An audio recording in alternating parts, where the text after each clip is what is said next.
আলোকসজ্জায় Renuka electric, উত্তর 24 পরগনা। কিন্তু মালপত্র লাগানো স্টার্ট হয়ে গেছে, আর দেখতেই পাচ্ছ বৃষ্টিও বন্ধ হয়ে গেছে।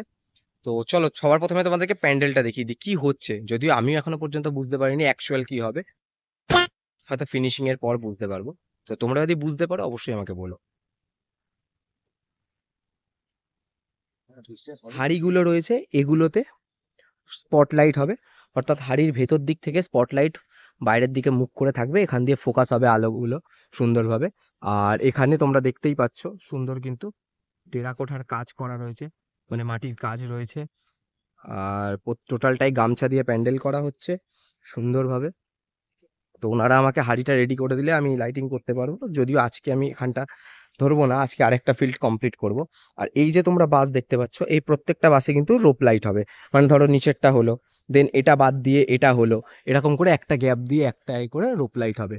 আর এখানে টোটালটাই সুন্দরভাবে একটা ঝাড় ওনারা নিজেরাই বানাচ্ছেন, এটা সুন্দর লাগছে আপাতত। বাকিটা আমি এখনো বুঝতে পারিনি কি হবে, আমার কাছে কোনো ধারণা নেই।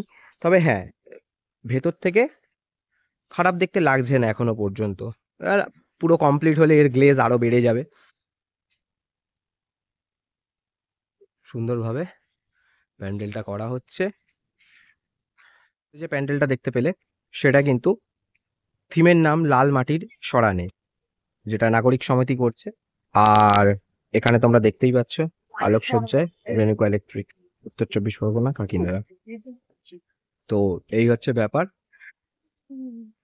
50 বছরের পুজো দেখতেই পাচ্ছ। এখানে কিন্তু চোঙা লাগানো চলছে, রেনুকা ইলেকট্রিক কাকিনাড়া চোঙা লাগানো এখানে চলছে। দাদা উঠছে,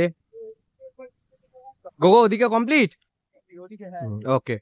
তো দাদা উঠেছে, এখানে চোঙা লাগানো চলছে। আর ওই যে ভেতরে প্যান্ডেল, যেটার থিম কিন্তু লাল মাটির সরা। সারাদিন বৃষ্টি মাথায় নিয়ে মালপত্র লাগাতে কিন্তু অনেকটাই লেট হয়ে গেছিল, তাই কিন্তু আমার আর আলাদা করে ভিডিও করা হয়নি। যতটা সম্ভব কাজটা এগিয়ে দিয়ে আমরা কিন্তু বেরিয়ে এসেছিলাম, যদিও বাড়ি পৌঁছাতে পৌঁছাতে 3টে বেজে গেছিল। তবে পরের দিন গিয়ে কিন্তু অবশ্যই তোমাদের সাথে শেয়ার করবো আমি কি কি মাল ওখানে লাগিয়েছি।